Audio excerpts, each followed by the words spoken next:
Bonjour à toutes et à tous, c'est un grand plaisir de vous retrouver aujourd'hui pour cette nouvelle vidéo concernant finalement la réalisation de jardins ou de potagers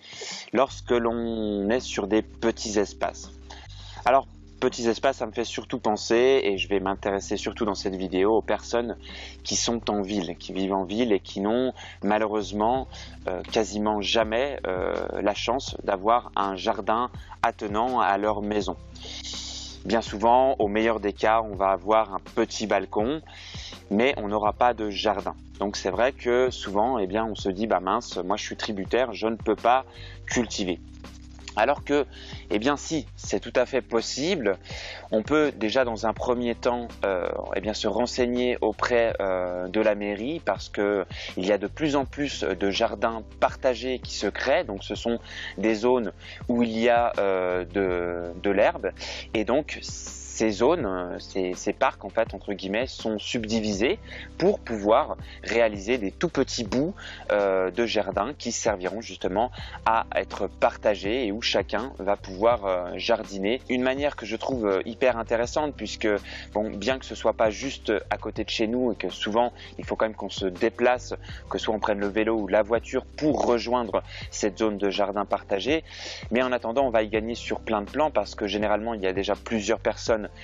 qui y sont et donc on peut s'échanger les idées, on peut s'échanger le matériel, donc ce qui fait qu'on peut presque débuter avec rien et espérer quand même réussir quelque chose. Si tout ça n'est pas possible, s'il n'y en a pas ou si c'est plein ou si c'est beaucoup trop loin de chez nous et qu'on bénéficie quand même d'un petit balcon, eh bien sachez qu'on va pouvoir quand même se donner au potager, se donner au jardinage. Alors bien sûr, il ne faudra pas s'attendre sur un balcon aussi grand soit-il de pouvoir réussir à avoir une autonomie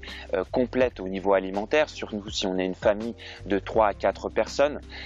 Mais on va pouvoir déjà eh bien, s'initier à ces principes, obtenir de l'expérience et avoir quand même un certain nombre de fruits et de légumes à disposition qui auront poussé directement sur notre balcon. Alors, il faut quand même avoir quelques outils et quelques matériels pour pouvoir donc cultiver sur un balcon. Notamment, ça va être intéressant d'avoir des jardinières et des pots en terre cuite, notamment. C'est mieux si on peut les privilégier parce qu'il n'y aura pas d'aspect néfaste qu'il pourrait y avoir avec l'exposition à la chaleur sur le plastique. Ça renvoie à pas mal d'agents entre guillemets toxiques quand le plastique est soumis au soleil intense. Donc c'est pour ça que je vous dis de privilégier quand même plutôt des pots en terre cuite. Mais voilà, ça c'est vraiment la base, faire pousser des fruits et légumes dans des jardinières. Alors bien sûr, tout ne pousse pas dans des jardinières. Souvent, on va privilégier les aromates. Mais il n'y a pas que les aromates que l'on peut faire pousser sur des jardinières. Il y a plein de plantes comme des petites tomates cerises que l'on va pouvoir faire pousser dans des jardinières. Après, quand il se concerne les pots, s'il y a des pots plus gros, eh bien on va pouvoir très bien faire pousser des courgettes, des concombres, des cornichons et tout un tas d'autres plantes qui demandent plus de place dans des pots. Mais on peut utiliser aussi la création de bacs faits main, qu'on appellera des bacs de jardinière en gros, et cela on peut en plus les réaliser par soi-même. Il s'agit de prendre par exemple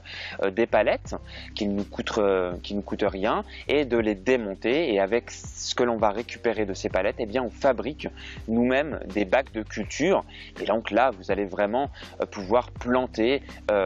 quasiment tout type de légumes dans ces jardinières. Alors un point intéressant avant de commencer à construire une voire plusieurs bacs de jardinières sur votre balcon, eh bien ça va être intéressant de se renseigner sur la charge potentielle que peut accueillir ce balcon, parce que chaque balcon étant différent et la structure du balcon étant différente, eh bien on ne pourra pas s'attendre à avoir le même potentiel de retenue de charge. C'est-à-dire que si vous amenez sans vous intéresser à ce que peut supporter votre balcon beaucoup trop de charge, parce qu'il faut savoir quand même qu'un bac rempli de terre ou de terreau, eh bien ça va être lourd, surtout quand il pleut et lorsque c'est arrosé, ça va représenter un certain poids et donc il est possible que si vous en amenez trop, eh bien vous créez à terme des problématiques au niveau du balcon. Genre un déchaussement du balcon, c'est tout à fait possible. C'est pour ça qu'il faut quand même se renseigner au préalable sur tout ça, tout comme ça peut être intéressant aussi de s'intéresser sur les normes d'urbanisation qu'il y a autour de nous. Donc pour ça, on peut aller en mairie pour se renseigner aussi sur les histoires de copropriété, parce que bon, c'est toujours pareil, comment ça va se passer avec notre voisin, voilà. Il faut toujours prendre un petit peu d'informations sur cela avant de s'orienter à faire pousser des légumes sur son balcon. Alors comme je vous le disais, il y avait l'idée donc des bacs de culture, mais on peut aussi prendre des palettes tout à fait comme on les trouve sans les travailler ou pratiquement pas les travailler. Et vous voyez une palette quand elle est à l'envers, eh bien vous avez ses pieds, vous avez on va dire trois grands rails en bois et ce sont ses pieds. Et donc quand vous la mettez les pieds disposés vers vous et que vous venez boucher par exemple le dessous de ses pieds, eh bien vous vous retrouvez avec des petites jardinières très jolies où vous pouvez faire pousser plein de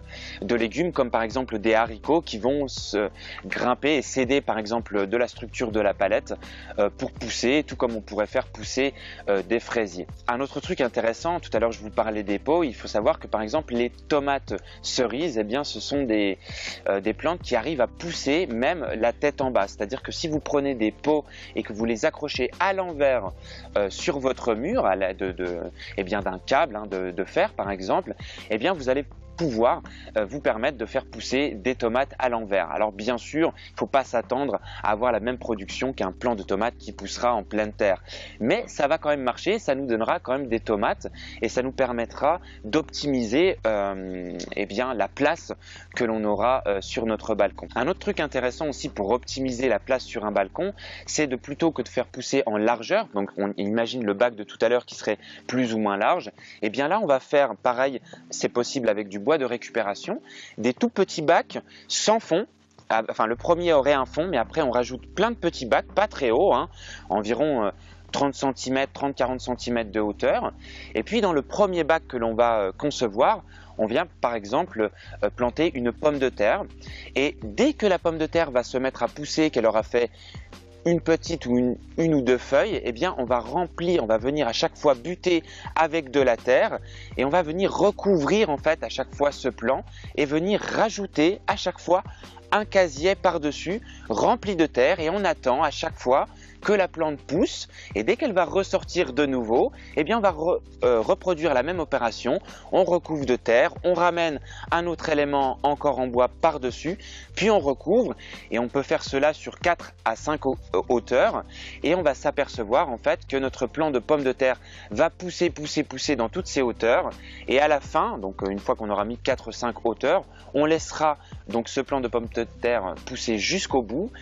Et à la fin de sa croissance, eh bien, on va s'apercevoir qu'en fait, le plant de pommes de terre a créé plein de pommes de terre en hauteur tout le long de nos parois que l'on aura mis précédemment. C'est une technique qui a été mise en avant beaucoup via les pneus de voiture de récupération. Donc il s'agit de cultiver en fait dans les pneus de voiture et on rajoute un pneu à chaque fois que la plante commence à pousser. Et donc, eh bien, en fait, on triche un petit peu quelque part avec la nature et ça va nous permettre d'avoir une très grosse production parce qu'au niveau des pommes de terre, j'en ai fait l'expérience moi-même, ça marche vraiment très très bien et ça nous permet d'avoir une grosse production et bien sur très peu d'espace. Donc voilà, je vous ai donné quelques exemples qui vous permettent de comprendre que oui, effectivement, on peut faire pousser des légumes sur notre balcon. Maintenant, ce qu'il faut savoir, c'est qu'au niveau de l'arrosage, eh bien qu'en permaculture, on met souvent en avant des techniques et des principes pour réaliser des jardins, des potagers qui vont avoir une demande en eau qui va se réduire avec le temps.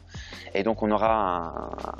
pas énormément besoin de s'investir pour venir, par exemple, arroser. Sur un balcon, ça va être plus ou moins difficile d'y arriver à ce genre d'autonomie à travers l'eau, puisque on ne pourra pas mettre les principes qu'on met en avant en permaculture dans des pots ou dans des jardinières, bien que ça peut être encore optimisé, comme on peut s'intéresser par exemple au niveau des bacs de mêler plusieurs couches en fait de carbone et d'azote, de s'inspirer par exemple des buttes en lasagne, hein. Ça peut être très intéressant de faire ça aussi dans ces bacs, mais globalement il va falloir qu'on vienne sans arrêt arroser, puisque sur un balcon, si en plus on est bien ensoleillé, eh bien on va avoir tendance à être exposé un peu plus au vent et donc à être exposé plus à la sécheresse, parce que le vent a tendance à assécher, et puis les contenants de nos légumes sont bien plus petits que dans la nature, hein. Dans la nature, il y a des réserves, vous l'avez vu dans la vidéo précédente sur l'eau, il y a des réserves dans le sol en eau, alors que là dans nos pots on n'en aura pas. Donc pour ce faire, ça peut être intéressant de ramener quand même à chaque fois dans le fond de nos pots ou le fond de nos bacs des billes d'argile ou un petit peu de gravier pour permettre à l'eau d'être bien drainée, de circuler convenablement et d'alimenter nos plantes convenablement. Parce qu'on peut aussi connaître que dans les pots, souvent on peut avoir des phénomènes de pourrissement qui arrivent, puisque l'eau peut avoir tendance aussi à stagner. Et donc le fait de mettre des graviers ou des billes d'argile, ça va pouvoir permettre d'améliorer ce phénomène. Alors un truc intéressant aussi, puisque mettre des bacs de récupération d'eau, par exemple si vous avez une descente de chéneaux qui descend juste à côté de votre balcon, ça peut être intéressant, mais souvent on va être peut-être limité par rapport à la capacité que je disais tout à l'heure de charge au niveau de notre balcon. Donc il faut faire attention, il faut se renseigner au préalable. Mais sinon, il existe tout à fait un tas d'équipements qui nous permet de nous brancher directement à notre évier ou directement à notre baignoire et d'avoir un tuyau que l'on va pouvoir amener momentanément sur notre balcon pour pouvoir arroser. Voilà, et bien j'espère qu'en tout cas cette vidéo vous aura plu et elle vous permettra en tout cas de vous donner envie de vous y mettre et de vous forger une expérience, et sachez que plus vous allez expérimenter et meilleur vous serez, et meilleure sera votre optimisation de votre jardin sur votre balcon notamment. Et donc voilà, si la vidéo vous a plu, à la liker pour améliorer l'algorithme et la visibilité sur YouTube, sur les réseaux, et également à la partager au plus grand nombre. Et je vous dis à très bientôt pour de prochaines vidéos.